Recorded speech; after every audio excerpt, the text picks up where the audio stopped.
Episode के starting में मारी और काजू उसी जगह पर जाते हैं जहां पर वे लोग मारे गए थे। अब वे लोग दोबारा यहां पर आ चुके हैं और उनका मकसद है उस बीस्ट बच्चे को बचाना। वहीं मारी एक स्पेल करती है और अपने आप को इनविजिबल बना लेती है। मारी उधर ही छिप के उस मॉन्स्टर का ध्यान भटकाएगी। वहीं काजू उस बच्ची को ढूंढेगा। वह टेलीपोर्ट करके उस बिल्डिंग के ऊपर चढ़ जाता है। उसे पता है उस बच्चे के आसपास डाकू लोग निगरानी कर रहे होंगे, तो काजू को सावधानी बरतनी होगी। काजू देखता है कि डाकू उस बिल्डिंग के अंदर छिपा हुआ है और मारी से पूछता है नीचे काम कैसा चल रहा है। मारी बताती है उसने 10 फ्लेम लिजार्ड को बाहर निकाला है और वे सभी ज़मीन के अंदर छिप गए हैं। वे एक साथ मिलकर उस मॉन्स्टर पर हमला करेंगे। फिर एक लिजार्ड उस नारियल के पेड़ पर हमला करता है, जिससे नारियल का पत्ता पानी में गिर जाता है और वह मॉन्स्टर बाहर निकल आता है। वहीं दूसरी ओर वह डाकू काजू को देख लेता है। काजू तुरंत वहां से टेलीपोर्ट होकर गायब हो जाता है। काजू मारी से पूछता है क्या वह ठीक है और कहता है अब मैं सब कुछ तुम पर छोड़ रहा हूँ। मारी को यह सुनकर अच्छा लगता है क्योंकि काजू को उस पर भरोसा होता है। फिर वे सभी लिजार्ड एक एक करके उस मॉन्स्टर पर हमला करते हैं। हमला करके वे सभी लिजार्ड ज़मीन में छिप जाते हैं। उस मॉन्स्टर को समझ में नहीं आता है आखिर हमला कहाँ से हो रहा है। थोड़ी देर बाद वह मॉन्स्टर गिर जाता है और यह बच्ची डर जाती है। अब उसका क्या होगा। तभी काजू टेलीपोर्ट करके उसके पास आता है। उस बच्ची को समझ में नहीं आता काजू उसके पास पहुंचा कैसे और घबराते हुए कहती है क्या तुम मुझसे बदला लेने आए हो। काजू देखता है कि उसके पैरों में जंजीर लगा हुआ है। काजू उससे कहता है डरो मत, मैं तुम्हें चोट नहीं पहुंचाऊंगा। काजू उससे बात करना चाहता है। तब उसे हैरानी होती है कि कैसे काजू बीस्ट लैंग्वेज बोल सकता है। काजू बताता है वह नए लैंग्वेजेस में बात कर सकता है, यह उसकी हॉबी है। वहीं इसे अपने आंखों पर भरोसा ही नहीं होता है कि ऐसे इंसान भी हो सकते हैं जो इस भाषा में बात कर सकते हैं। काजू उससे पूछता है क्या तुम्हारे साथी भी हैं। वह बताती है वह अकेली है और उसके प्रजाति काफ़ी कमज़ोर है। वह अपने दादा के साथ छिपी हुई थी, लेकिन एक दिन इंसानों ने उन्हें ढूंढ लिया और उसके दादा को मार डाला और उसे ज़बरदस्ती अपने साथ ले गए। फिर काजू अपना हाथ बढ़ाता है उसकी मदद करने के लिए। वह काजू का हाथ पकड़कर कहती है मुझे बचा लो और बताती है वह यह काम और नहीं कर सकती है। उसे मॉन्स्टर को बुलाने में अच्छा नहीं लगता क्योंकि वह मॉन्स्टर बेगुनाह ट्रैवलर्स को मारता है। वे लोग निकलने ही वाले होते हैं कि वहाँ पर डाकू लोग आ जाते हैं। उनका बॉस कहता है मुझे पता नहीं तुम कल कैसे यहाँ से गायब हो गए। फिर उसे पता चलता है काजू के पास टेलीपोर्टेशन पावर है, उसी की मदद से वह कल एल्फ के साथ भागा था।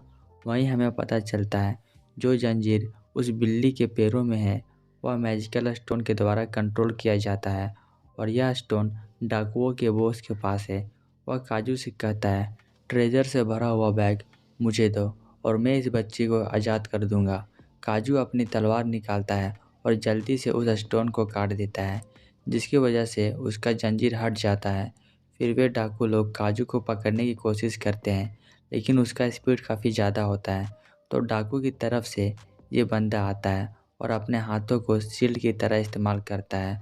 वह काजू को नीचे गिराने की कोशिश करता है, लेकिन काजू टेलीपोर्ट होकर वहाँ से गायब हो जाता है और यह डाकू नीचे गिर जाता है। काजू टेलीपोर्ट होकर इस बच्ची के पास आता है।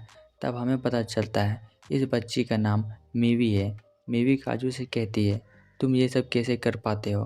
काजू बताता है उसका बेसिक स्किल काफ़ी कम है, यानी कि वह भी कमज़ोर है, इसलिए वह अपने एनिमी से बचने के लिए टेलीपोर्टेशन का इस्तेमाल करता है। वह अपने जैसा कई इमेजेस बना सकता है ताकि भ्रम पैदा हो और अंत में मीवी से कहता है तुम कहीं ऐसी जगह जाकर छिप जाओ जहाँ पर वे लोग तुम्हें ढूंढ ना सके। इसके बाद काजू इस बिल्डिंग में छिप जाता है। डाकुओं का बॉस इस जगह खड़ा होता है। वह चारों तरफ नज़र घुमाता है। उसे एल्फ दिख जाती है। वह अपने साथियों से कहता है वह एल्फ नीचे छिपी हुई है। तब काजू को पता चलता है इसके पास डिटेक्शन पावर है, जिसकी मदद से वह किसी को भी देख सकता है। फिर डाकू के लोग एल्फ के पास जाने लगते हैं उसे पकड़ने के लिए, तो काजू उन्हें रोकने के लिए जाता है। यह देखते हुए बॉस उसकी तरफ हमला करता है, लेकिन काजू बच जाता है और यह हमला उसके साथियों को लग जाती है। तब काजू को पता चलता है यह कोई आम डाकू नहीं है, इसके पास भी पावर्स है। फिर डाकू मीवी को पकड़ लेता है। वह काजू को अपने पास आने के लिए कहता है, नहीं तो वह मीवी को मार देगा। तो काजू उसके पास आता है। बॉस कहता है, अपना वेपन नीचे गिरा दो और हार मान लो। काजू अपना वेपन गिराता है और मीवी को पकड़कर गायब हो जाता है। वह ज़्यादा दूर नहीं पहुंच पाता है, इसलिए वह नीचे गिर जाता है। तब हमें बताया जाता है काजू के पास तलवार थी, जिसकी वजह से वह भारी फील कर रहा था। लेकिन जैसे ही उसने तलवार छोड़ा, उसका भार हट जाता है और वह तेज़ी से टेलीपोर्ट कर सकता है। इसके बाद वहाँ पर मॉन्स्टर आता है और वह डाकू पर हमला करता है। काजू को लगता है कि मॉन्स्टर उन पर भी हमला करेगा, लेकिन नहीं, मॉन्स्टर अपना टेंटिकल्स निकालता है और मीवी की तरफ बढ़ाता है। असल में वह उससे मैजिकल स्टोन मांग रहा होता है। मीवी बताती है यह स्टोन उसे उसके दादा ने दिया था। उसके दादा बताते हैं कि एक बार वे लोग खुदाई कर रहे थे और खुदाई के दौरान ये चीज़ बाहर आई। इसके बाहर आने से कैट लोगों का जीना हराम हो गया और वे लोग इंसान और मॉन्स्टर से छिपने लगे। मीवी वह स्टोन मॉन्स्टर को देती है और कहती है, मुझे माफ़ करना, मैंने तुम्हें इतनी बार बुलाया। मॉन्स्टर वह स्टोन लेके वापस ज़मीन के अंदर चला जाता है और उसके जाने के बाद वहाँ पर ये गड्ढा बन जाता है।